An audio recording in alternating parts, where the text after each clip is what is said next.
But I ask you for a show of hands if you would permit your athlete to continue to play or re-enter a game with a severe high ankle sprain.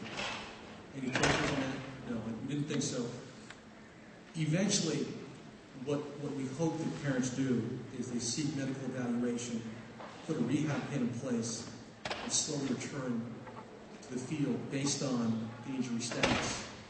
And in many ways, a concussion is a hidden injury that needs to be treated the same way. And I think what we continue to learn about the head, the brain, and that injury continues to really kind of open our minds as to that part of the body and how we treat it. But traditionally, we know how to treat certain injuries, but I think we are certainly learning a heck of a lot more about how to treat concussion awareness. I think the FBU motto in all this would be education, number one, the proper equipment, number two, great technique, not just at the NFL level or the college level, but great technique at the youth level, and a plan to manage the risk of concussions. I'm going to open the panel up, if you don't mind. I'm going to go here to Vin to my left. And just at some point, can you update us as to where the technology is today when it comes to concussion awareness, and catch us up over the last for these parents who've been around football now for the last several years, just catch us up on where things are when it comes to concussion awareness and the technology that is out there. Okay, great. Thanks, Rich. Thanks for the introduction and for the opportunity to be on the panel. And thanks to the parents for taking your time to listen. We understand that you're very busy here at camp. Hopefully this will be the most important session that you participate in, and it's a credit to FBU that they hold this session in the first place. I'll just introduce myself and my company and essentially my philosophy, which we all up here share. I founded Xenith back in 2004 for the purposes of advancing safety and activity through innovation and education. The word Xenith means highest point. So we're essentially trying to help young athletes reach their highest point with regard to their safety, activity, and health. And the approach that we take is to blend innovation and education to yield enlightenment. That's what our logo represents. That's why we spell Xenith with an X. My own background of relevance, I played a lot of sports growing up. Played football the longest and most intently from the time I was 8 till the time I was 22. I suffered one diagnosed concussion as a youth football player that essentially kept me out for an entire season. That decision to sit me out for an entire season was actually my mom's decision. And it was probably the best thing that could have happened to me, knowing what we know now about the long-term risks of going back to play too soon or suffering repeated concussions. So I have a certain perspective on the injury, which is that parents have the largest role to play in defending their own children. I ended up playing quarterback at Harvard in the mid-90s and had a couple other of the whoa are my type hits that players don't tell anybody about. And to Rich's point about sort of where the science is, concussive episodes are sort of a tip of the iceberg phenomenon. It's one of those injuries that happens actually much more frequently, but largely below the surface. A lot of types of hits that players don't tell anybody about. The actual diagnosed concussions, the ones that you find out about, tend to be more rare. And you know, the mechanism of injury, what's really happening, is a sudden violent movement of the head causes sudden violent movement of the brain within the skull. So, you know, most people think about this injury in terms of shock and energy and things like that. What really matters is how suddenly the head moves during an impact. So what we've tried to do here is create a system of technology that minimizes sudden movement of the head during impact. So you see the helmet here in front of me. Instead of using the traditional padding that's in most helmets, which is really historically designed to prevent skull fractures, we've created a system of air cell shock absorbers. And they work very much like an airbag in a car. During the impact, the shock absorbers compress, they vent air, and they minimize how suddenly the head moves during an impact. Doesn't mean that the helmet's concussion-proof. However, it's really the only helmet I feel truly designed to address the injury. Xenith's the only helmet manufacturer founded in the 21st century exclusively to try and address this problem. The helmet to me is one part of an overall strategy, and it's one of 5 parts. And it actually starts with technique and rule enforcement, and Coach Moore is going to talk a lot about that. Eliminating getting hit in the head in the first place through proper tackling technique, through proper running technique, not lowering your head when you're a ball carrier. So technique is, frankly, most of the battle. Exposure risk, and what I mean by that is actually the length and time that you play live contact.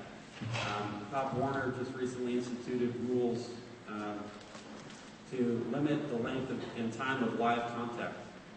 So actually shortening the amount of time that players are exposed to injury will reduce risk. So you have proper technique, you have reducing exposures. Third part of it is culture change. De-emphasizing the gladiator culture and de-emphasizing the big hits culture in favor of rewarding outstanding play and outstanding character. Letting players know, hey, look, nobody's brain is tough. Okay, there's nothing wimpy about coming forward and saying, hey, there's something wrong with me. Encouraging players to tell people when their teammates are not right. All of those things happen before you go on the field.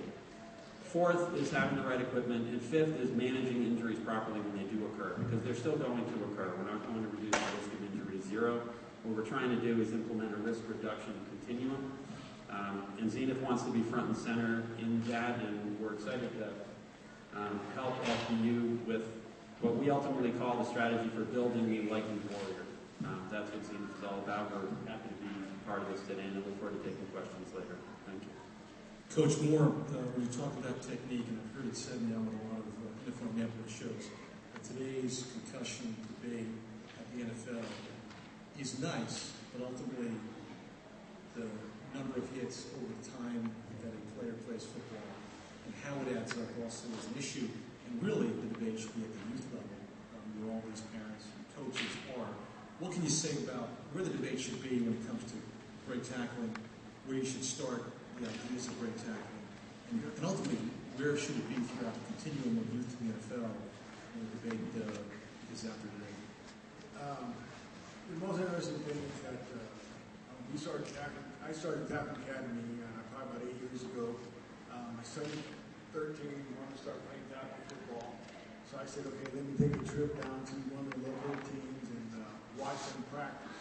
At that point in time, I became discouraged as a coach because most coaches, all you hear is yell, hit, hit, hit. And really no talking about technique at all. It's kind of a great marriage for me in a sense. When I'm working with Football University as a defensive line coach, and I'm talking about technique. And then in my heart, with Tackling Academy, it's the main focus and energy from it is because of technique. Okay? Tackling comes from, good tackling comes from confidence. Okay? I believe that you repetitively have to put your child with that athlete in a position to make it a great tackle.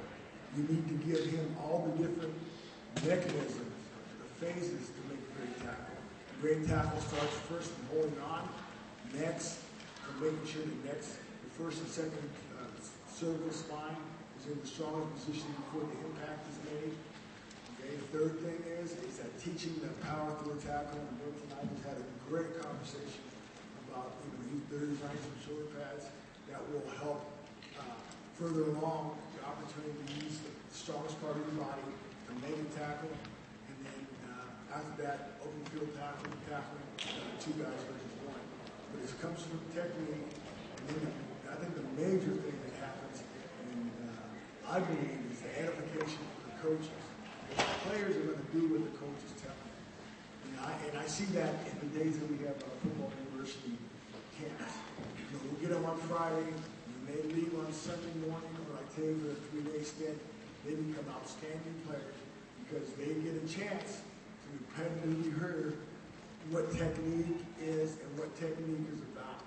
Well, the same thing in tackling. I don't believe tackling starts on August or September when the season starts. I believe that those coaches are trained, should be trained, and then they begin training the players 3 or 4 months before the season starts. So if the player knows what type of tackle he's approaching, Okay, the player understands what kind of position he needs to get the body in before he makes that tackle. The coaches are all communicating to that player in the same way. This is how you make a tackle. Okay, and technique is stressed. Okay, and through technique you get power. Okay, all the things that technique can give you. Now you have confidence because one, the player knows what type of tackle, he knows how to approach a tackle, get his body in the correct position for the tackle. And then for the finish, when he makes a good tackle, now he's being reinforced with the coach through enthusiasm that he's talked that talk. So now the player can walk that walk, allow him to be successful, okay, and be safe during the tackle. But it starts early, it starts often. And probably a big thing, one of the questions I know as you were asking that question, it doesn't start, like I said, in August. You know, I've been fortunate. I've coached 7-year-olds. And in coaching those 7-year-olds, I see them when they're 8 and 9. And some of these coaches have grabbed hold of this idea, of this system, and they've gotten better each year. And probably the most important thing is that, you know, the statistics can always be skewed different ways. But I get feedback from my coaches that I've worked with. They'll tell me they'll go through a whole season, and nobody who made a tackle that season went down with an injury. I get for me, thumbs up. And then last year we had a chance to work with the organization who for the last 4 years had a certified trainer on the sidelines charting their concussions. Okay? We were fortunate to go in there for one night with the coaches, 2 days with the players, and we reduced the concussion percentage that last year 50%. That's all I got to say.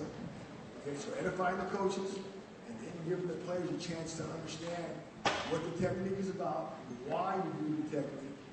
I think you win as a family. You win, like Vince said, also changing the culture. There is nothing wrong at all with saying, hey, it looks like you took a hit. Coach, could you get him out of there? There's nothing wrong with that. Hey, let's have him checked by a medical professional before we put him back in. There's nothing wrong with that. In fact, that's the way it should be done. So